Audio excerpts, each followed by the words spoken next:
সকলকে জানাই সালাম এবং শুভেচ্ছা।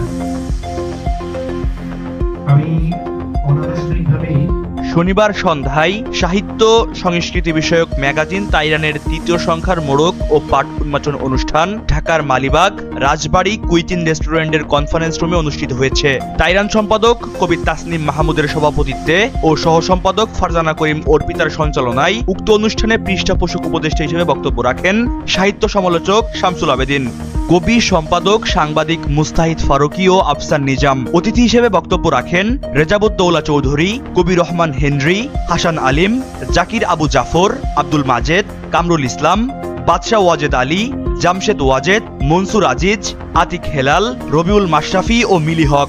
অনুভূতি প্রকাশ করেন কবি মুর্শিদুল আলম, মোহাম্মদ আব্দুল বাতেন, ফরিদ সাইদ, রফিক মোহাম্মদ, ওয়াহিন মাহবুব, জাহিদ আবেদিন, হোসনে মোবারক, শাহেদ বিপ্লব, মাইন উদ্দিন, আবিদ আজম, তানজিনা বিনতে নূর, মোহাম্মদ নুরুল হক, সালেহ মাহমুদ, জাফর পাঠান, ওয়াজকুরুনি সিদ্দিকী, খান কাউসার কবির, আবুল বাশার আল মামুন এবং মিজান ফারাবি।